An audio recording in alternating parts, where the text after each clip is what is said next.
por causa de tudo isso que a gente comentou, a gente tem outros fenômenos, outras propriedades ópticas. A gente chama a primeira delas de figura de interferência. As figuras de interferência, elas são resultantes de situações particulares, de interferências da luz que ocorrem dentro do cristal, dentro do mineral, e elas são possíveis de ser observadas quando seções dos cristais estão orientadas corretamente. Tá? Nós observamos sempre em luz polarizada convergente. Lembra lá daquela parte do microscópio que eu mencionei para vocês, que ela faz com que a luz fique bem concentrada no centro, né? Então a gente faz esse tipo de análise com luz convergente. Nós pegamos o microscópio, utilizamos ele como um conoscópio, nós vamos inserir abaixo da platina uma lente condensadora que vai possibilitar com que a gente observe o mineral numa luz bem forte, bem convergente, com uma lente de grande aumento, a gente sempre faz com o maior aumento possível disponível, né? E a figura de interferência que vai ser observada sobre a luz polarizada, ela vai ser finalmente visualizada quando a gente coloca, quando a gente insere a lente do Amit-Bertrand. Então você veja que existem outras lentes, existem outras ferramentas, outros aparatos associados ao microscópio que nós vamos utilizando para determinados tipos de diagnóstico. E esse, que é o diagnóstico por conoscopia, se utiliza da luz convergente e da lente Amit-Bertrand. Então vamos lá, a gente está trabalhando com a figura de interferência. Para minerais uniaxiais, a principal figura de interferência é aquela que a gente chama de figura de eixo óptico, que é a figura aqui da esquerda. É uma cruz preta, né? Então vamos falar um pouco mais sobre ela. A figura de eixo óptico ela vai ocorrer dessa maneira, ela vai ocorrer inteira no nosso campo de visualização quando a seção do cristal cortada na lâmina, quando a seção de um cristal cujo eixo C coincide com o eixo do microscópio. Ou seja, o eixo C, nesse nosso exemplo aqui, nessa nossa figura óptica, é como se o eixo C estivesse paralelo à saída da tela. É como se o eixo C estivesse vindo em nossa direção.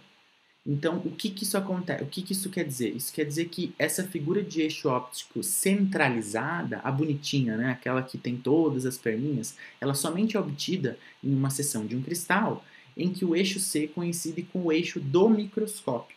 Tá? Quando a platina é girada, ele não vai se movimentar. Por quê? Porque o eixo está paralelo ao eixo do microscópio. Ou no nosso caso de observação, é como se o eixo estivesse saindo, né, da tela.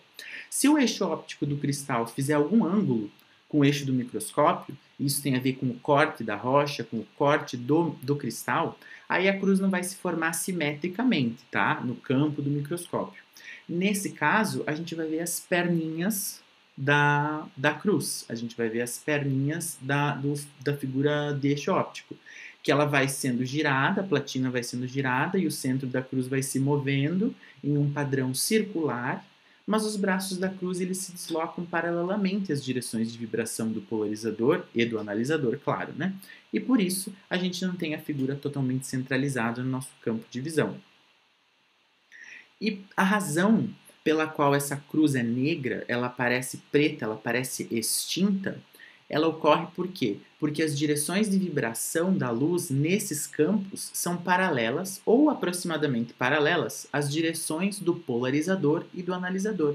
E dessa forma, nenhuma luz passa através dessa específica seção que faz a cruz, formando, claro, uma cruz negra.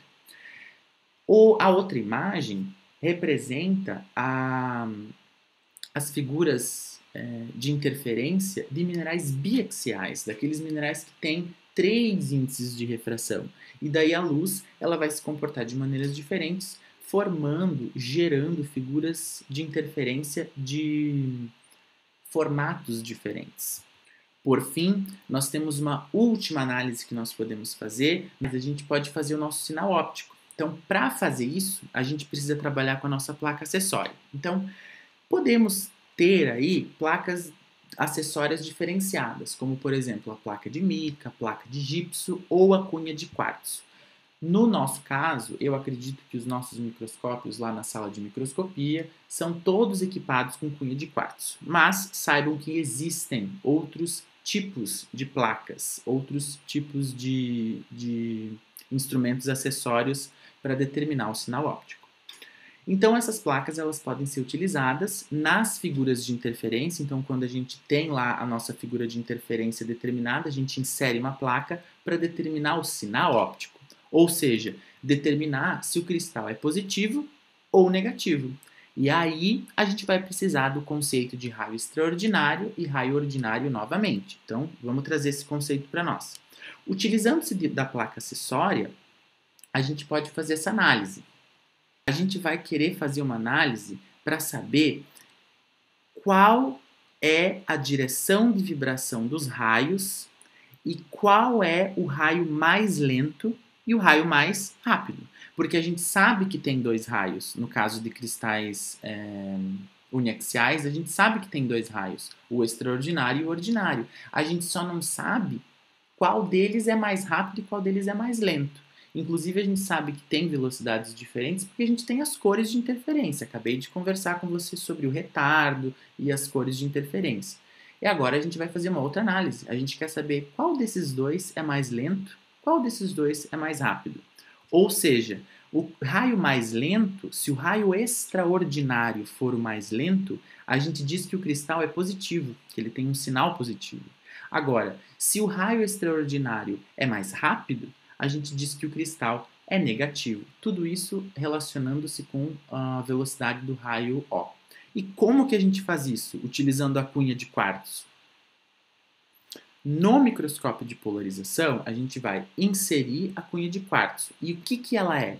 Ela é uma placa, literalmente de quartzo, tá? Ela é uma placa alongada de quartzo, cortada na forma de uma cunha, e a gente conhece as características ópticas dessa cunha de quartzo. O que a gente conhece? A gente conhece a direção de vibração do raio mais rápido, a gente conhece a direção de vibração do raio mais lento. Então, à medida que a cunha é inserida no microscópio e as espessuras vão sendo cada vez maiores, porque é uma cunha, né, de quartzo, vai passando pelo nosso campo de observação espessuras cada vez maiores, e a diferença de retardo entre os raios extraordinário e o raio extraordinário e o raio ordinário, essa diferença de retardo ela vai ser incrementada, produzindo uma sucessão de cores de interferência. Isso a gente está fazendo por quê? Porque a gente está querendo fazer uma comparação com o material que a gente conhece, no caso a cunha de quartzo, com um material que a gente não conhece, no caso o nosso mineral. Quando a gente está fazendo essa análise, a gente geralmente escolhe um grão pequeno, uma seção basal, e a cor de interferência tende a ser mais clara, tende a ser de primeira ordem, até mesmo cinza de primeira ordem. Então, se existe um acréscimo nessa cor de interferência, com o acréscimo da cunha de quartzo, ou seja, a cor cinza desse mineral vai ficando cada vez mais forte com a inserção da placa, se tornando azul, por exemplo, isso significa que o raio lento da placa foi sobreposto ao raio lento do mineral. É isso que a gente precisava. E daí agora a gente faz a nossa análise. As cores de interferência, elas decrescem uma ordem nos quadrantes 1 e 3, isso é uma subtração. E elas vão aumentar nos quadrantes 2 e 4 por uma ordem. Isso se chama adição. Tá? Isso são as diferenças dos raios extraordinário e raio ordinário. Quando o raio lento da cunha de quartzo é paralelo ao alongamento do mineral que a gente está trabalhando, ou seja, é paralelo ao raio do mineral que a gente está trabalhando, e as cores de interferência diminuem, são subtraídas, a gente diz que o mineral ele é negativo. Então, quando o raio lento da placa, da cunha de quartzo, é paralelizado ao raio lento do mineral que a gente está trabalhando, as cores de interferência vão diminuir, elas vão ser subtraídas, tá? A gente diz que esse mineral tem uma elongação, tem um sinal negativo, tá? E é por isso que a gente chama de subtração. Quando o contrário ocorre, quando vai aumentando as cores de interferência, quando a soma da cunha de quartzo, né, das cores de interferência produzidas pelos raios da cunha de quartzo se somam ao nosso mineral e aumentam a cor de interferência, a gente diz o contrário. A gente diz que o cristal, o mineral, tem uma elongação positiva, porque é uma adição, então ele também é positivo, ele tem um sinal óptico de positivo. Tá? E é por isso que nós fazemos esse tipo de análise utilizando-se da figura de eixo óptico, tá? E a gente presta atenção nos quadrantes para saber se houve adição na cor de interferência, ou seja, ele vai ser positivo, ou se houve subtração na cor de interferência, ou seja, ele é negativo. Quando a gente está falando de minerais, eles vão ser divididos em dois grupos ópticos, de acordo com o sinal óptico.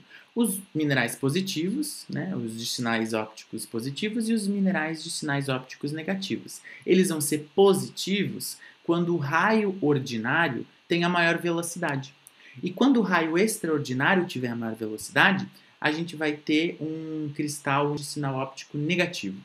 Tá? Então, é interessante mencionar que toda essa análise que a gente faz, ela é comparativa. A gente precisa da cunha de quartzo, porque a velocidade e a direção do raio O e do raio E da cunha, a gente conhece. A gente não conhece a do mineral que a gente está trabalhando. Então, a gente vai fazer uma comparação, ver se sobe ou desce.